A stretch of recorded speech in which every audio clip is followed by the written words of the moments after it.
everyday life is so hectic, especially life and business is so hectic. We hear so many things or so many noise. It's really hard to focus and really hear what you actually want. But we do all have it, right? Our intuition.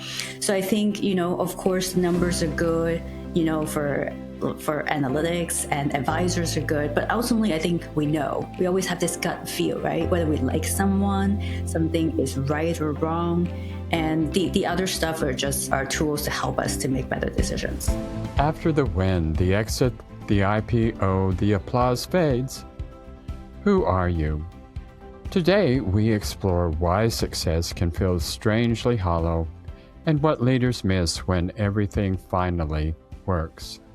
Welcome to Streams to Impact, brought to you by Steve Tucker Capital. I'm your host, Dr. Allen. Most professionals we meet are thriving in their careers, yet still trading time for money, and often preparing for major liquidity events without understanding their deep implications. That's why we built a different path. After meeting with more than 750 operators, fewer than 1% earn a place inside of our vault. This system is designed to protect capital while helping investors maintain clarity, agency, and long-term alignment. Because the real danger isn't just financial loss, it's reaching success only to realize you've compromised the very life you were trying to build. Before we begin, I invite you to claim your free gift, Beyond the Paycheck, the Financial Clarity Compass to Financial Independence. And you can access that at www.stevetucker.com/beyond-paycheck. Before we go into today's show, just a brief disclaimer. All information shared on Streams to Impact is for educational purposes only. It is not intended as investment, financial, legal, or tax advice. All investments carry risk, including the potential loss of 100% of investment capital. You're encouraged to consult your legal, accounting, and tax advisors before making investment decisions. If you enjoyed today's show, we would be greatly appreciative if you could like, share, and subscribe so that others can take advantage of the information brought to you here today. What happens after the win when the numbers say success, but something inside feels disoriented? Well, today's guest lives at that exact intersection. Cecilia, better known as Cece Leung, is a CPA and the founder of Rich and Sassy, where she helps founders and executives navigate IPOs and exits without losing their autonomy, identity, or sense of purpose. By blending financial rigor with leadership insight and philosophical depth, Cece works with leaders at the moment where success stops being theoretical and starts becoming deeply personal. So welcome to the show, Cece. So glad you're with us today. So let's start off with, you've seen leaders reach enormous financial success and they still feel lost. What actually happens to people internally after the big win? Yeah, thank you so much for having me today, Ellen. It's nice to be on your podcast. So I've felt like I've seen it over and over again, even when, like a little bit about my background, I was born and raised in Hong Kong. So the idea, back in the days, growing up was always about survival. Money represent practicality, responsibility, and frugality. So I always feel like, like if you have money, you can solve a lot of problems, then life would be amazing ever after, right? So I moved to Canada when I was 16 years old. So then the perspective completely changed. I saw a lot more growth and opportunity. And on the Western world, people see money differently. So later on, I work in Wall Street for over 20 years now. And again, I felt like, even personally, I felt like, if we can make a lot of money, then life must be easier. But the more as I rise up the rank and see all these executive high earners, it seems like money doesn't naturally just solve all the problems. It actually create more choices, options. It just become more complex. So I think it's all about, it all comes down to decision making, and structure of your life. So that's where the more I see people, we hear this all the time, right? Oh, people reach a certain level of success. Why are they not happy? And the people who maybe start from nothing and get to that level feels the same way. They almost feel guilty to tell people that, yeah, no, I'm not happy, even though I have millions and millions of dollars, right? So then, but I think it doesn't matter in business deals or wealth and tax strategies conversation. What I hear time and time again is people just are very scattered. And also, the advice, of course, they have so many advisors. They have their legal counsel, they have their financial advisor, they have their coach, they have their therapist, right? But I feel like when you talk to each of them, the advice become very scattered. So that's what inspired me to do this work, to really want to bring everything together, because a lot of times we talk about money, but then a lot of times when people can make decision, doesn't matter, either because money ties to their identity or ego, it keeps them spiral a lot. And so they can't make a decision. And if your mind keep on spiraling, thinking about certain thing, looping, that's leaking energy. That's money. So, yeah. Yeah. Yeah, that is for sure. And I do see people freezing up, people who have a lot of capital, and they come to make a $50,000 investment, which to them is almost nothing. And they just freeze up, and they have to analyze and reanalyze and look into every little single aspect of that before they finally feel comfortable pushing the button. Well, you say high stakes decisions like IPOs and exits are life events, not just financial events. So, what do leaders really misunderstand about that moment in time? I think a lot of them feel like if we have to reach a certain goal, there must be sacrifice. And of course, there will be sacrifice to a certain extent, right? But it doesn't mean you just kind of give up that certain period of time of your life. For example, a lot of people went through an acquisition, usually takes 16 to 18, well, usually takes, takes about, let me see, like 16 to 24 months, really. And so a lot of times people feel like, oh, after that, then I'll have this money, then I can take care of my family, then we can do all these sorts of things, right?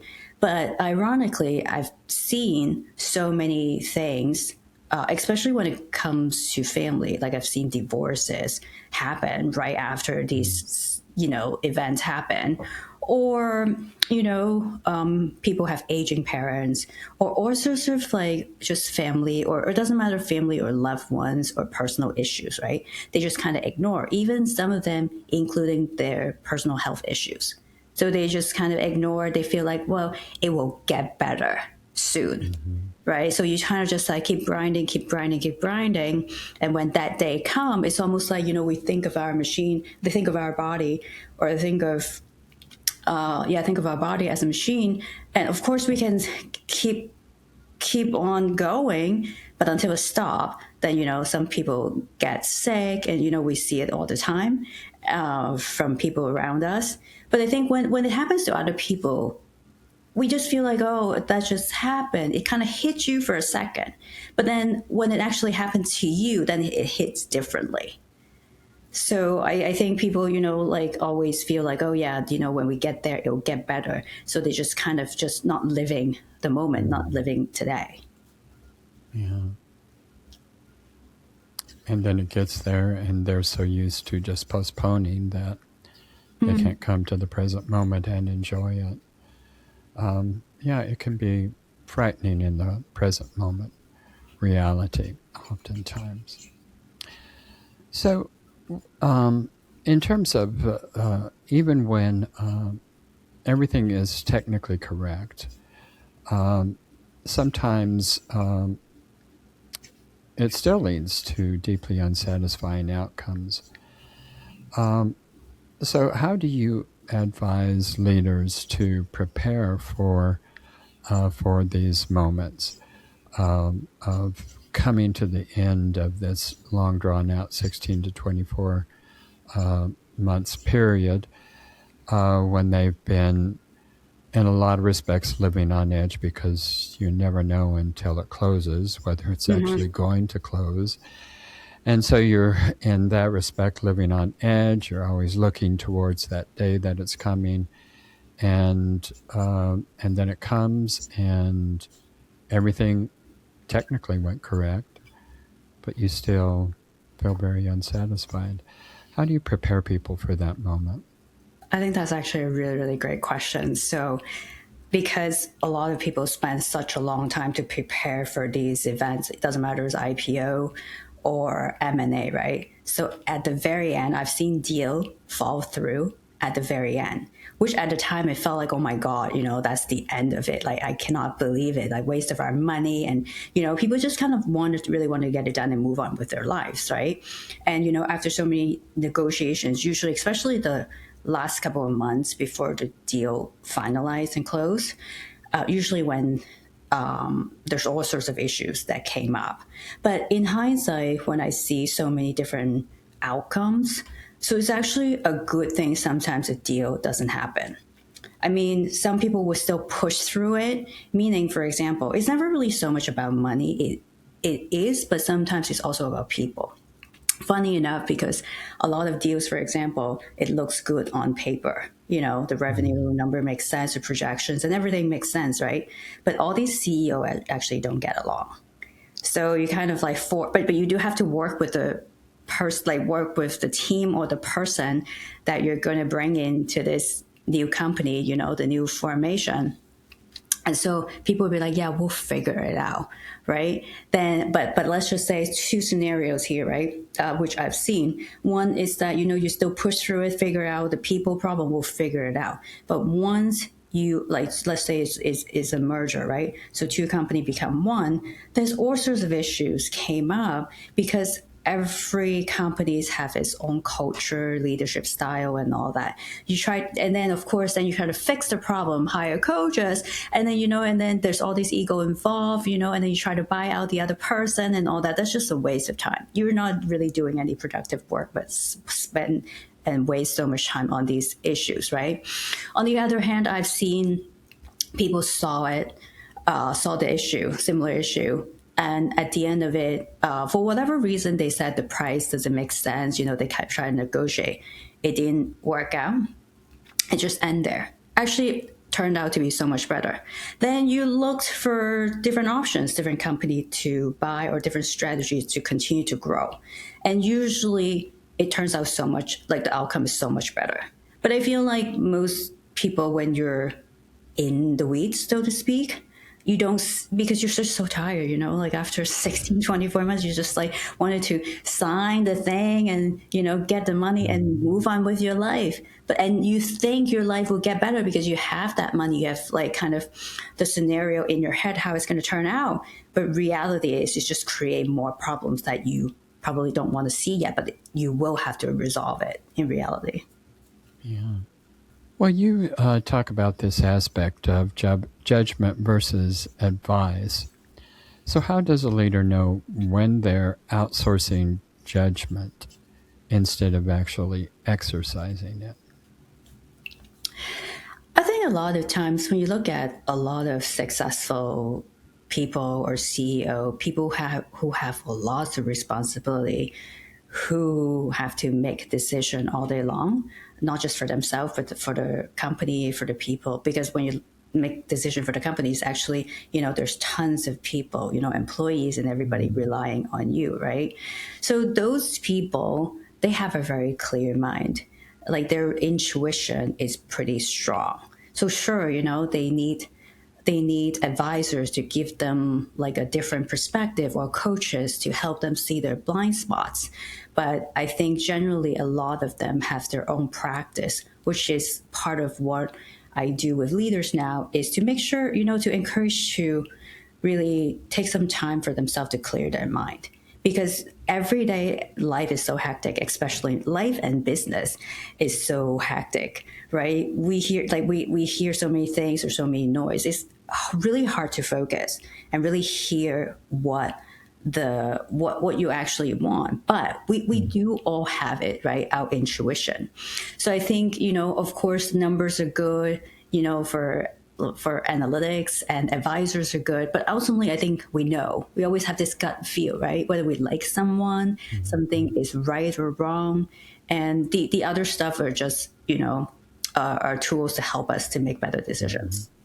Yeah, that is true. I think we do all have intuition. It's generally pretty strong, but we tend to silence that so often in this day of science and reason, and always undermine our own tuition.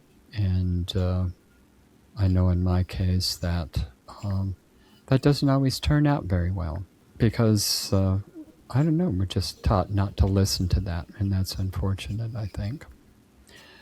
For women, and particularly purpose-driven leaders, whether they are men or women, how does success quietly lead to self-erasure?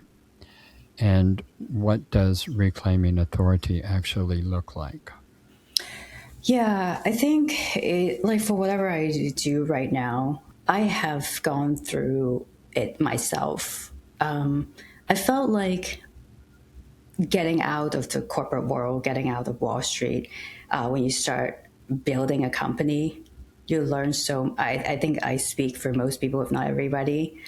You learn so much about yourself, because kind of like, there's so many decisions needs to be made, and also the people that I work with, right? I think you see a lot of true character review. So I think during the process, I think generally like the first, I'll speak for my own story. When I launched my first company during COVID about 5, 6 years ago, I was excited to have all these freedom to do my own thing. And I always over deliver, because I just felt like, like I love my clients and all that. But I think in hindsight, just because I say yes to a lot of things, I turn out to attract a lot of people who don't really value my service, but just take from me. So then I asked myself, okay, why do I do that? Why do I have to keep proving myself, as if my 20 plus years Wall Street experience is not enough? So, so I felt like it come back from where I came from, when I was younger. I came from a very frugal family. So in Hong Kong, I was born in a very traditional Asian family. So we were taught to be frugal and work hard, be responsible. So working hard and seize every opportunity that comes our way is kind of the way we were taught. And so I embrace everything, whenever people give me a chance, I wanted to do above and beyond, right? Which I actually later on recognize is a pattern that I always overgive, overfunction, which sure is a pattern, but is also, I believe, is also a gift to protect. Just so like I don't not want to do that because it makes me happy to do a good job. But at the same time, I feel like you have to do it for the people who actually will appreciate it, who value your service.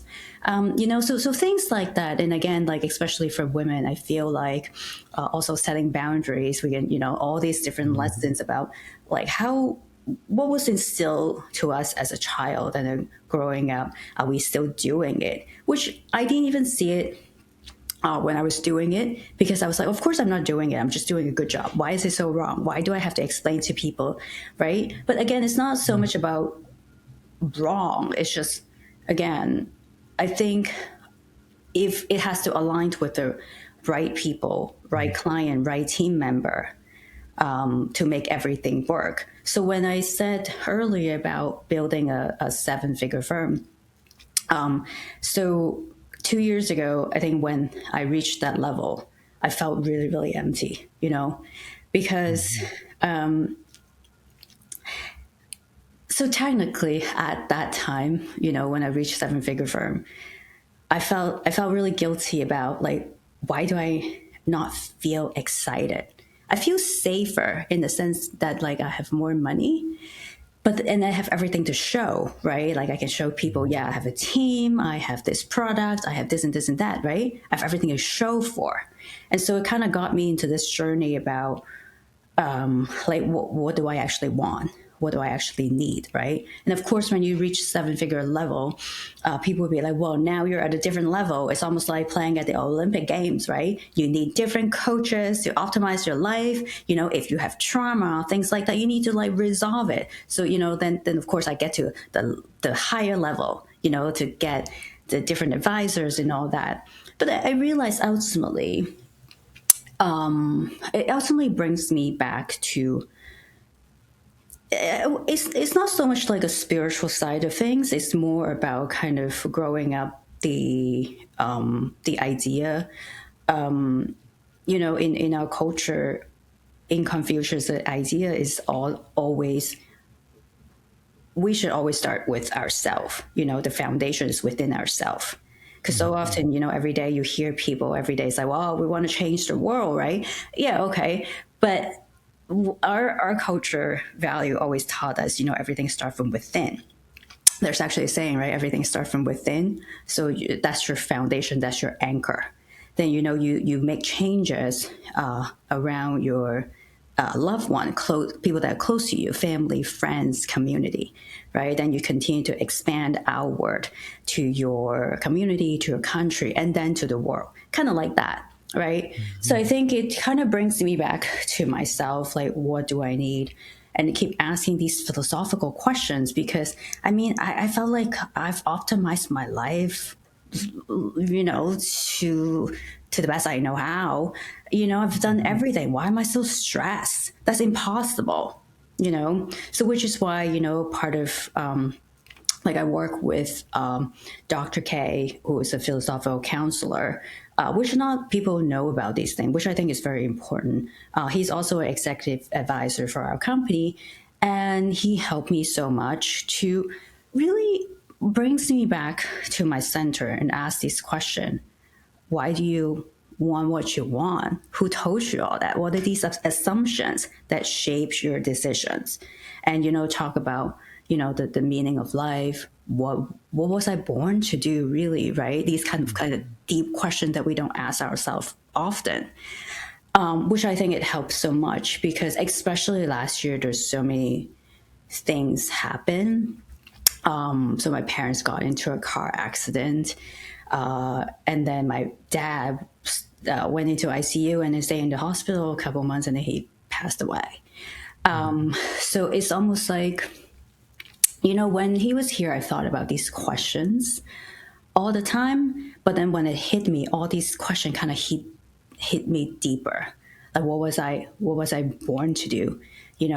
Like, and I thought about all these sacrifices he made, and yeah. So I thought about, it's when people say all these lines, right? Oh, we're building something bigger than ourselves. But when we think about, when I think about my parents, when I think about, like why we move to Canada from Hong Kong and all these different places, all the sacrifices our parents or ancestors that made for us. Like, then I remember, there's a legacy, everybody sacrificed before us. And now I need to build something and do something to honor them, to continue this. So that's going to give me more power to do things. Yeah. Yeah. It's so important to return to our centers, and not always easy questions to ask, that's for sure. Well, for our last question here, when someone is standing at a major inflection point, what's one question they should ask themselves that no spreadsheet can actually answer? It might seem a simple question, but it's actually pretty deep. I think they should ask themselves, what do you really want and why do you want it? I think to a lot of people, they can tell you a bunch of stuff, but when they're quiet, because I've gone through the same exercise myself, right? You can say, oh yeah, because I want more money, then I can do this, I can go on fancy vacation, I can, take my family to this and that, right? But really, and then we probably, a lot of people that I heard from, they would say, oh, I just wanted to be happy and all that. But if you just wanted to be happy can be so simple. It doesn't require millions of dollars, right? And I feel like a lot of people, especially, it's really funny. Like recently, I was looking at kind of minimum pay in New York, and I was like, oh, how do people survive? Then I kind of look at like different people, like their expenses and all that kind of stuff. And when you look at even $1 million earner, which there are quite a lot at the corporate world, right? People said they're broke. So then when you look at why are they broke, right? Well, because they have several houses, all their kids go to private school, they might have like who knows what, right? All these expensive hobbies and cars and all that stuff that need to fund this lifestyle, which I'm not even sure if it makes them, so happy, or it's just the thing to do that they have to, show other people. So I feel like the most important is really to ask, like, what do you really want and why do you want it? And I think it's a very, very important, it's a very deep question that needs to be answered discreetly, not just casually. Because like I said, casually you can name all sorts of things, but really people said they wanted happy, but it can be so simple. It doesn't require a lot of money. Yeah. That's probably a good place to start. Really, what does make you fulfilled and happy in life? And it almost never is money. Well, today's conversation reminds us that success isn't just about winning the game, it's about recognizing whether the game you're playing still belongs to you. Well, Cece shared powerful insights into how leaders can stay grounded, autonomous, and aligned at the very moments where pressure and praise are the highest. To learn more about Cece's work and explore resources for navigating high-stakes leadership, transitions with clarity and confidence, you can find Cece at www.richandsassy.com, and you can find this information in our show notes as well. Well, at Steed Talker Capital, we help professionals build wealth in a way that supports, not replaces, their sense of purpose and agency.